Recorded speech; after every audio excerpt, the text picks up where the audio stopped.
Chairman. Senator Heinrich.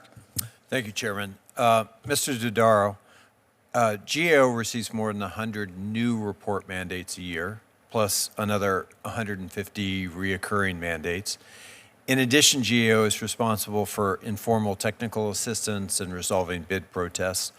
Add to that oversight and auditing of federal programs within the federal agencies. How does GAO's budget request help the agency handle its current workload and any new mandates that are coming down the road currently?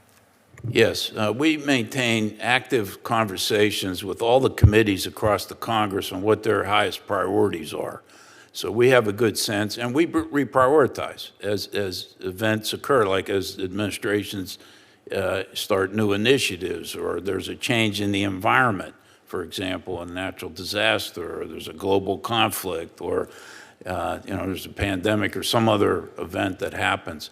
So our request is based upon our experience dealing with the committees. And only if we receive the request can I guarantee that we'll get to all the priority requests from various committees across the Congress. We're stretched thin.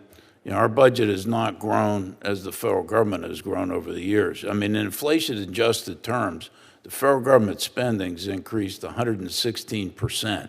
GAO has decreased 1.4%.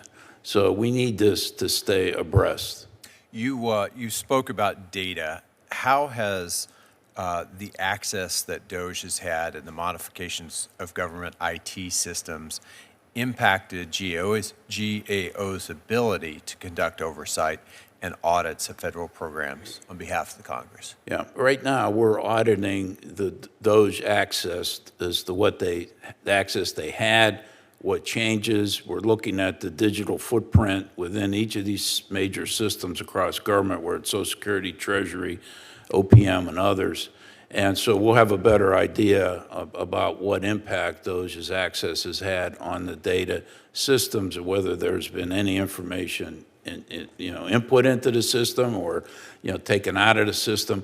We spend a lot of time on data reliability before we do any assessment at GAO. This will add another element of complexity to it. How is that information then communicated back to us? Well, we'll issue public reports to the Congress. What's the time frame, do you think, for? We're just getting started across government, and I don't have one right now.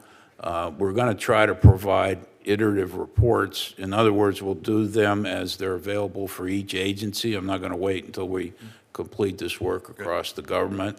And so that'll give some indication. Now, on a positive side, I mean, they've opened up some data barriers that had been preventing the federal government from detecting improper payments and fraud. So there's some benefits. I don't want to imply that there's just concern. So we're going to look at the benefits as well as Talk to me about the data validation. How does GAO make sure the information it gets from agencies is valid, authentic, accurate?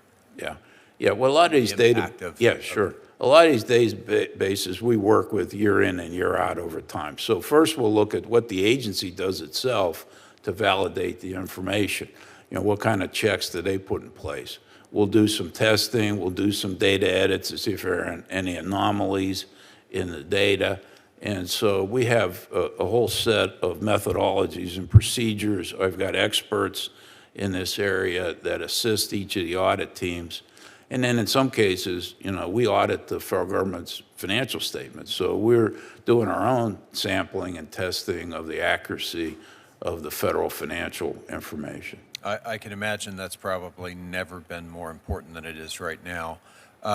Switching to you for a moment, Mr. Halperin, talk to us a little bit more about the digitization of the publications at the federal repository libraries and what you're looking at there. Sure. So most documents today begin life as digital documents. So when you drop a bill, that manuscript comes to GPO, and we turn that into electrons. Most of the time, if you go to Senate Ledge Council, we're getting a good file that we can work with. But if you write something on the back of a napkin, our folks will input that data, and then we produce a good document, both in PDF and in structured data in a machine-readable format. That's really key to the future. We produce not nearly as many tangible documents as we used to, and that's why we really moved the Federal Depository Library program to a more digital format. And that's something that our library partners wanted as well. Gotcha. Thank you.